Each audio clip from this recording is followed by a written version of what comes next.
¿Qué tal, amigos? Les habla el Padre Rafael Chávez y les doy la bienvenida una vez más a este su pequeño espacio de meditaciones. Estamos a viernes 9 de junio, semana novena del tiempo ordinario, en el nombre del Padre y del Hijo y del Espíritu Santo. Amén. Señor Dios, cuya providencia no se equivoca en sus designios, te rogamos humildemente que apartes de nosotros todo lo que pueda causarnos algún daño y nos concedas lo que pueda hacernos de provecho. Por nuestro Señor Jesucristo, tu Hijo, que vive y reina contigo, en la unidad del Espíritu Santo y es Dios, por los siglos de los siglos. Amén. Y en este día continuamos con la lectura del libro de Tobías, capítulo 11, versículos del 5 al 17. Ana se sentaba todos los días y observaba el camino para ver si regresaba su hijo Tobías. Un día vio que se acercaba y le dijo a su esposo Tobit: «Ya viene tu hijo con el hombre que lo acompañó». Rafael le dijo a Tobías, antes de que llegaran a donde estaba el padre de éste: «Estoy seguro de que sus ojos se abrirán. Úntale la hiel del pescado en los ojos y el medicamento le quitará las manchas blancas de los ojos. Entonces tu padre recobrará la vista y podrá ver la luz». Ana se acercó y abrazó a su hijo diciéndole: «Hijo mío, ya puedo morir después de verte». Y rompió a llorar. Tobit se levantó y a tropezones llegó hasta la puerta del patio.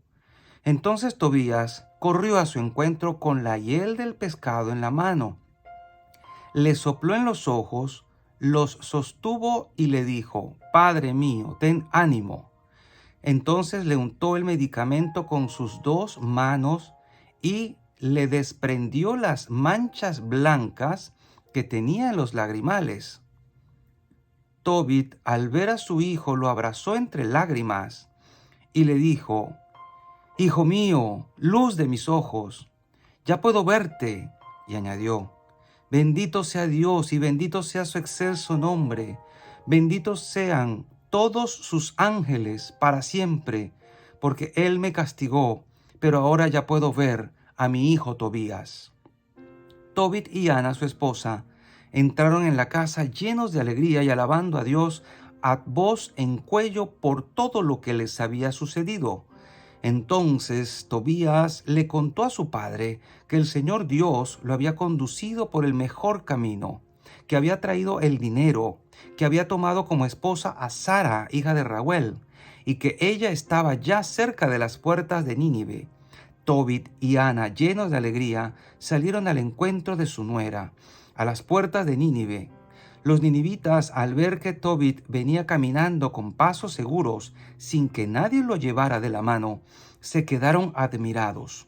Tobit alababa y bendecía a Dios con grandes voces delante de todos ellos, porque Dios se había compadecido de él y le había devuelto la vista. Tobit se acercó a Sara, la esposa de su hijo Tobías, y la bendijo con estas palabras: «Bienvenida seas, hija mía. Bendito sea tu Dios, que te ha traído a nosotros. Bendito sea tu padre, bendito sea mi hijo Tobías, y bendita seas tú, hija. Bienvenida seas a tu casa. Que goces de alegría y bienestar. Entra, hija mía». Y aquel fue un día de fiesta para todos los judíos que habitaban en Nínive. Palabra de Dios. Te alabamos, Señor. Salmo 45. Alaba, alma mía, al Señor. Alaba, alma mía, al Señor. Alabaré al Señor mientras viva. Tañeré a mi Dios mientras exista. Alaba, alma mía, al Señor. Que mantiene su fidelidad perpetuamente, que hace justicia a los oprimidos, que da pan a los hambrientos. Alaba, alma mía, al Señor. El Señor liberta a los cautivos. El Señor abre los ojos al ciego.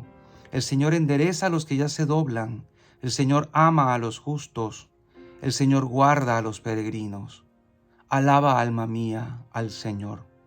Sustenta al huérfano y a la viuda, y trastorna el camino de los malvados.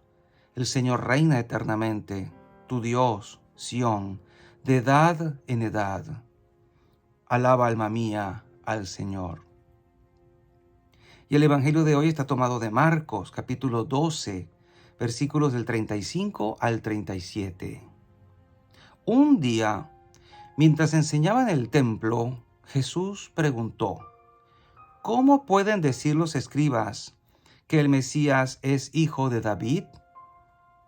El mismo David, inspirado por el Espíritu Santo, ha declarado: Dijo el Señor a mi Señor, siéntate a mi derecha, y yo haré de tus enemigos el estrado donde pongas los pies. Si el mismo David lo llama Señor, ¿cómo puede ser hijo suyo?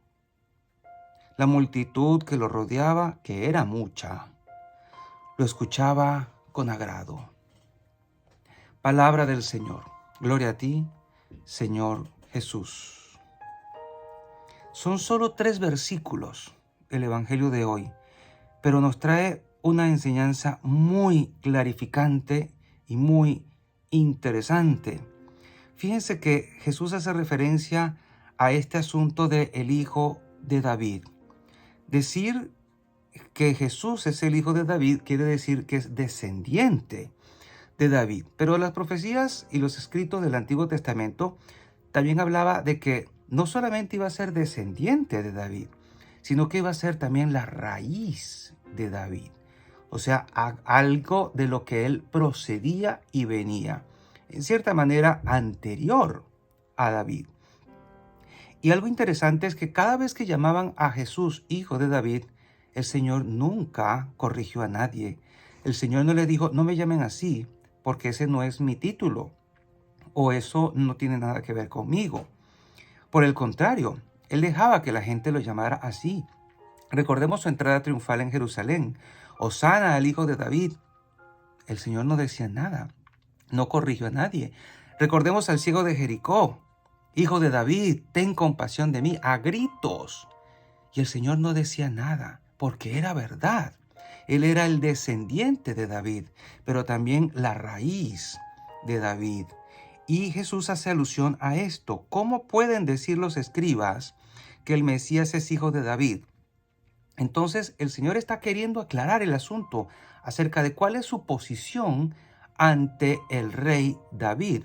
Ciertamente Dios le prometió a David un descendiente, pero un descendiente que iba a ser mucho más que su hijo carnal. Precisamente inspirado en estas mismas palabras sacadas de las Escrituras, que si uno lo lee bien, y por eso es que tenemos que tener mucho cuidado de leer la Biblia con mucho detenimiento y no simplemente como un bestseller o como un libro de entretenimiento. Es un libro revelado que tiene su parte humana en cuanto pues que los hagiógrafos son humanos, los escritores sagrados, pero que es de inspiración divina y contiene revelación divina. ¿Cómo pueden decir los escribas que el Mesías es hijo de David? El mismo David, inspirado por el Espíritu Santo, ojo, inspirado por el Espíritu Santo, o sea, David escribió esto porque el Espíritu se lo indujo a escribirlo. Dijo el Señor a mi Señor, que dicho en palabras mucho más hebreas, dijo Yahvé a mi Señor: siéntate a mi derecha y haré de tus enemigos el estrado de tus pies. Está hablando de Yahvé como del Padre y a su Señor. Exactamente, ese título de Señor solo le corresponde a Dios, a alguien preexistente a David. Siéntate a mi derecha. Y ese sentarse a su derecha, podemos decir, bueno, ¿cómo es que se va a sentar a la derecha si tal vez en algún momento no lo estuvo? Y es que realmente en algún momento no lo estuvo. Recordemos cuando Jesús declaró que Él había venido del cielo, pero que luego tenía que volver al cielo, regresar al cielo en los discursos previos a la ascensión. En esos momentos en que Él estaba con nosotros, esos 33 y tantos años, o más o menos, que estuvo con nosotros, podemos decir que abandonó el cielo, pero estaba con nosotros como hombre y como Dios. Y luego cuando sube al cielo, vuelve a su Padre, vuelve al lugar a donde pertenecía. Entonces, podemos decir que vuelve a estar a la derecha. Siéntate siéntate a mi derecha y haré de tus enemigos estrado de tus pies. Y uno podría pensar, bueno, han pasado 2000 años y todavía los enemigos de Cristo no han sido puestos a sus pies, entre ellos la muerte. Siguen 2000 años de guerras, de hambrunas, de genocidios, de cosas espantosas en el mundo, cosas por las cuales la gente se cuestiona y dice, ¿será que Dios es sordo? ¿O será que no existe realmente Dios? Pero no, es la inmensa paciencia de Dios para darnos tiempo de convertirnos. Acordémonos lo que dice la misma Escritura. Para Dios 1000 años es como un día y un día es como 1000 años. Entonces, en el tiempo de Dios, en la paciencia de Dios, estos 2000 años, pues no son nada. Pero este tiempo ha de llegar.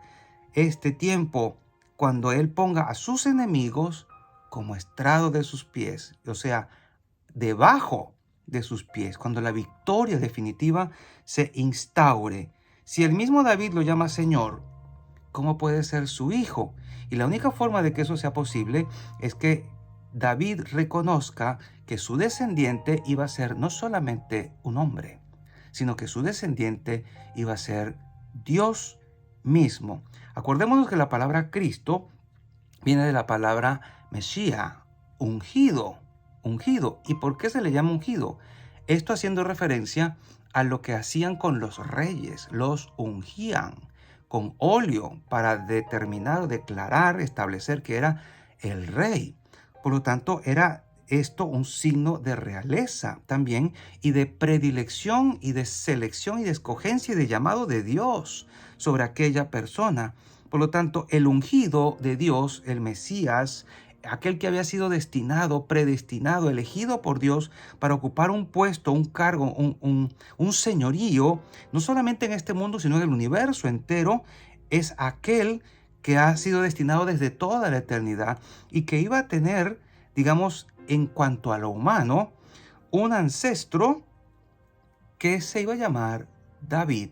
Pero recordemos que esto tuvo que pasar por situaciones muy complicadas, porque los descendientes de David fueron personas que pues cometieron errores. El mismo David, el mismo Salomón, que tuvieron que pagar muy duro y muy fuerte los errores que cometieron uno tras otro. Los reyes de Israel no todos fueron buenos.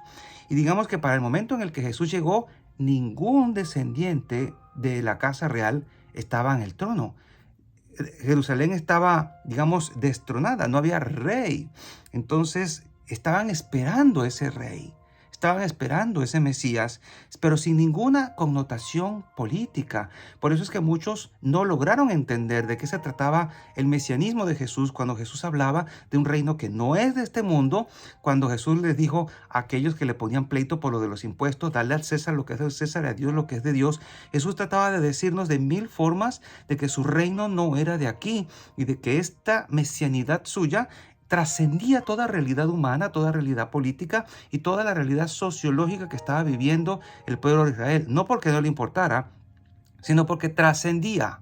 Acordémonos de esto, es trascendencia lo que el Señor nos está recordando aquí. Siéntate a mi derecha y yo haré de tus enemigos el estrado donde pongas los pies. Si el mismo David lo llama Señor, o sea, Dios, ¿cómo puede ser su hijo? La única forma es que David reconozca la naturaleza divina de aquel descendiente suyo, que no es solamente su descendiente, sino también su origen, su raíz, aquel de donde él viene, preexistente, antes de los siglos. Muchas veces Jesús dijo, antes que Abraham existiera, cuando hizo alusión a Abraham, soy yo, aludiendo a su existencia como hijo del Padre, eternamente engendrado por el Padre. Hay muchas cosas que nosotros no entendemos cuando hablamos de estos asuntos, sobre todo cuando tratamos de explicar lo de la Santísima Trinidad, pero son cosas que nos hace bien recordarlas, porque el reino de Jesús no es de este mundo, como tampoco nosotros